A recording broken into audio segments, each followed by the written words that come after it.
Might have seen this new push this week to raise awareness of something called Project 2025. Now, this is not the official agenda of the Trump campaign. This is not the official agenda of the Trump campaign.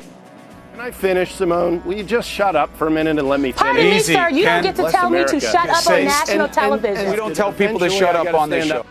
Oh, here we go. We have a new boogeyman on the scene. It's Project 2025 with Joe Biden deteriorating right in front of us. They have to have a new boogeyman that they can point to and say, no, that's the real threat. And it's Project 2025, a plan put together by the Heritage Foundation. It's not part of the Trump campaign. Trump has denounced parts of it, as has Marco Rubio and a bunch of other people as well, but they don't care. This is what they're going to try to scare Americans with. It will work on some of them because Americans are generally stupid, including the ones that still believe anything this mainstream media says. We view these threats as very deep in terms of the right-wing networks that are out there. You have the head of the Heritage Foundation or a representative from their foundation on a television, I think yesterday, saying that they are calling for a second American Revolution, and he cannot promise that it will not be bloodless. This is what's happening on the eve of the 4th of July in America today. And so we do believe the threats are extreme, and the American people feel that, and we'll be focusing on mobilizing folks around those issues, and also making sure that people understand that there are tools. Our Constitution provides tools in this time of crisis for the American people to protect and advance democracy. I had a conversation with a guy the other day on the street, actually, who said, I've been checked out of politics for 4 or 5 years. What's been going on? Which is a great question. I was like, where do I start? And also said, his only question, Stuart, his only question was, what's this Project 2025 I keep hearing about? Which suggests to me that it has, to Amanda's point, it has taken on a kind of virality out past the sort of circle of people that are avid news consumers. Absolutely. Project 2025 is a threat to American democracy, and I think that should be the top line here. But the other thing that I think is really important when you talk about Project 2025 is that Project 2025 is wildly unpopular. A lot of this stuff is not popular, and Joe was talking about this earlier. The problem Trump is having is not that he's not a charismatic guy. The problem that he's having is that the Republican Party's platform of what little is left is not popular, right? And I mean, what's interesting about 2025, and I've written about it, and I've read about it, and it really is really important. But there are things in it like they want to regulate in vitro fertilization. Right. Think about that. IVF, wildly popular, scientific marvel, produced children for many, many, many people in this country. And they want to regulate it because they believe, and one of the central tenets of Project 2025 and the Heritage Foundation and this whole gestalt is that a fertilized egg is a human being. At my show, we spend a lot of time talking about Project 2025. I was thrilled to see you are a founding member of the recently created Stop Project 2025 Congressional Task Force. I do have to ask you, what are the realistic actions that this task force can take in order to keep the most radical agenda in the history of the United States from becoming a reality? Yes, I'm pleased to be a founding member of this Stop Project 2025 task force. Well, the first thing we have to do is ensure that Donald Trump is not a reelected president of the United States of America. It's been my experience with extreme MAGA Republicans that they don't make threats, they make promises. I think sunlight is the best disinfectant, and this new task force to stop Project 2025 will be doing exactly that. We will bring the sunlight, the awareness, and educate people about this extreme far-right manifesto that will ostensibly, undo and dismantle the federal government as we know it, including things like eliminating the Department of Education, mass firings of civil servants by reinstating an executive action Schedule F, so that they would just be hiring ostensibly partisan Trump sycophants, bans on books, bans on abortion, eliminating Title I funding for K through 12 schools. It's just, it's wild and frightening. Let's talk about Project 2025. Democrats have been sounding the alarm about this document, more than 900 pages. What's What is it, and what are Democrats so riled up about? I think critically, you should point out, this is not a campaign document. These are advisors, though, many of whom will probably be in a second Trump White House should he win in November. What it is it's on paper. And I think when you put 900 plus pages of conservative policies, and the vast majority of them are strong conservative policies that you and I would be very familiar with, but they're also very aggressive. And I think some of them would be considered radical, even by some Republicans, when you look at the immigration space, when you look at the federal agency space, when you look at what they would want to do with abortion and things like mifepristone. They spell them out in detail, written each chapter by somebody who either had a past high-level role in the administration or could likely have one in the second administration, laying out what they aspirationally would like to do. I think the reality is it actually tracks really closely with what we've seen from the Trump team, from the campaign on their own website. The president has been very upfront about his expansive policy goals for a second term. And it's also this. Project 2025 is not operating in isolation, nor are they operating in a vacuum. There is a constellation of outside groups, very well funded, former Trump administration officials that would likely be in a second term, that are doing similar things, just less publicly. Trump would enter the White House, not only with those very loyal advisors, no John Kelly's, no General Mattis, but also with a policy team that is far more fleshed out than we ever saw in a first term. Speaking of what a Donald Trump next White House would do, there is a conservative effort. It's called Project 2025, and it includes several former Trump administration officials. They are arguing, and they have in their platform, if you will, to purge thousands of civil servants from federal agencies, vastly expand the power of the presidency. And I want you to listen to what one of the leaders of Project 2025 said this week. We are in the process of the Second American Revolution, which will remain bloodless if the left allows it to be. Are you comfortable with that? Well, he's not running for president, is he? I mean, our candidate's Donald Trump. I didn't say Donald Trump say that. Donald Trump's running on common sense, on restoring common sense versus the lunacy of the last 4 years and the far left and the shadow government that now is running our country with Joe Biden as its figurehead. That's what he's running against. I mean, think tanks do think tank stuff. They come up with ideas. They say things. I like Heritage Foundation. I agree with some of the things they stand for, but there's a bunch of scholars and people that turn around and work on different projects. But our candidate for president is Donald Trump. And Donald Trump is running on restoring common sense, working class values, and making our decisions on the basis of that, not on ideological lunacy, which is what we've seen over the last 4 years under Joe Biden. Is that what Project 2025 is? Is it ideological lunacy?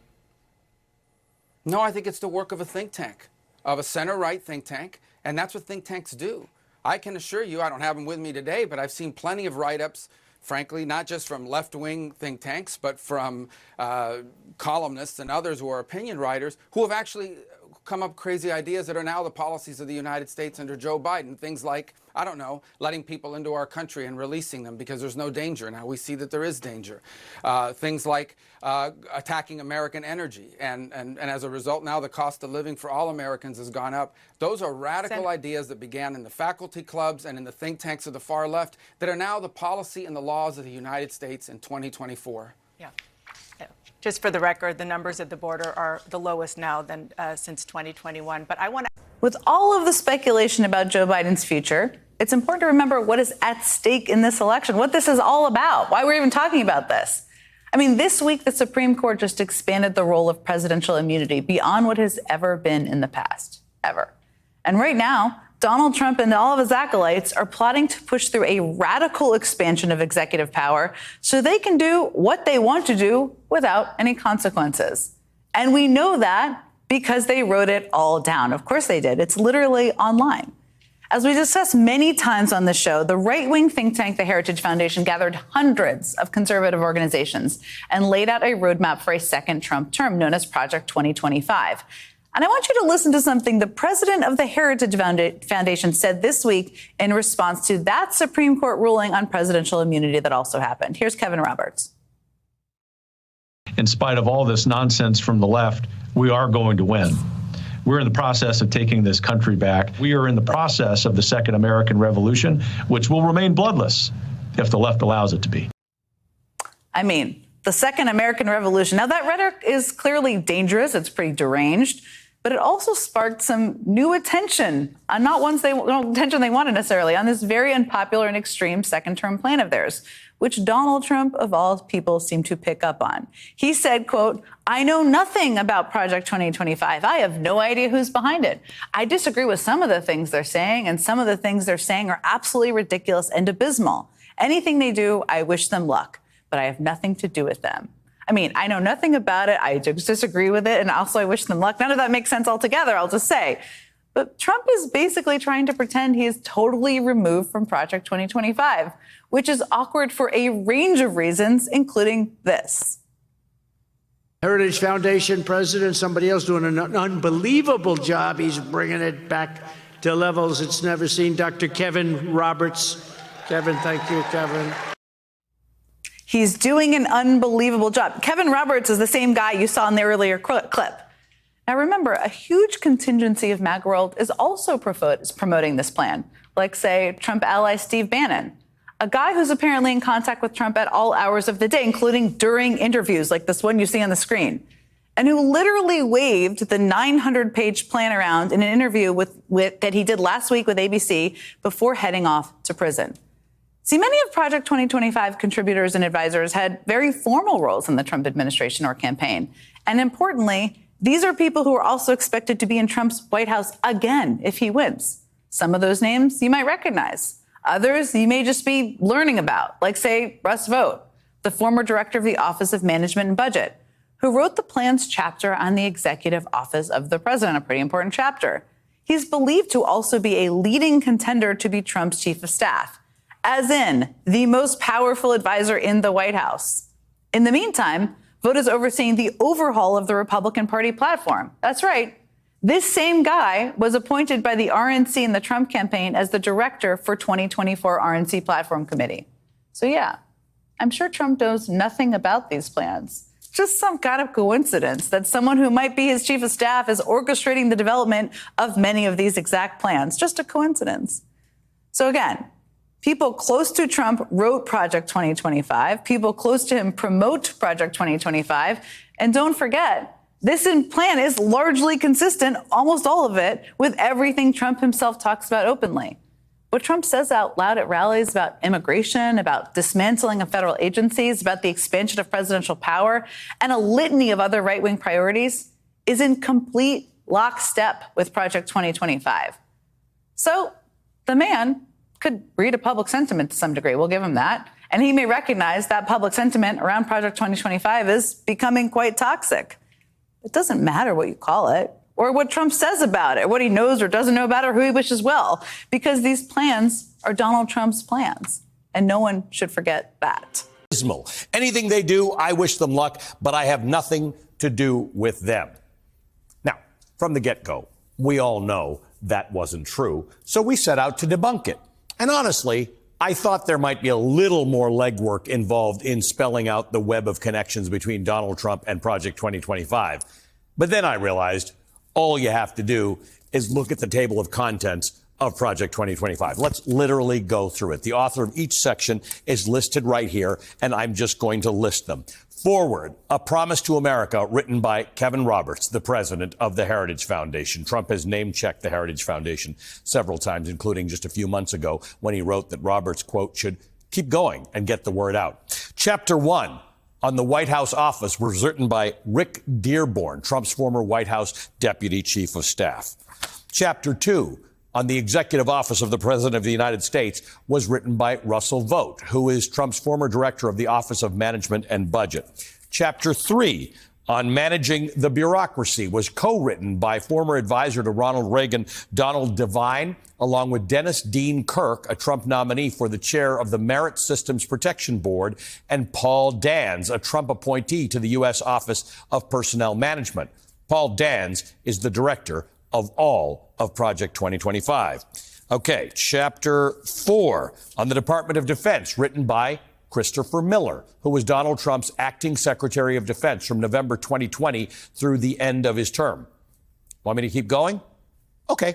Chapter 5 on the Department of Homeland Security, written by Ken Cuccinelli, Donald Trump's Secretary of Homeland Security. Chapter 6 on the Department of State, written by Kieran Skinner, the director of policy planning for Donald Trump's State Department. Roger Severino, known to be aggressively anti-abortion rights and anti-LGBTQ plus rights, and who served as Donald Trump's director of the Office of Civil Rights for the Department of Health and Human Services, well, he wrote the chapter on that department. Peter Navarro, who served as Trump's top trade advisor, he's currently in prison for contempt of Congress, authored part of the chapter on trade. The more you look in here, the more you find. I can't put it any clearer than this. These people are liars. They lie for a living. They cannot help themselves. They have diabetes, and they are incapable of telling the truth. So everything they say is a lie. Even if there's a little nugget of truth in there that Project 2025 exists, it's not some conspiracy to do away with minorities and women and all this other nonsense.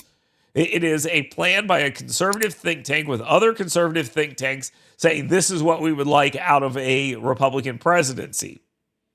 Donald Trump disavowed this already, but they're still pretending that this is what the Trump campaign is all about. Expect to see more of that as they realize they're screwed.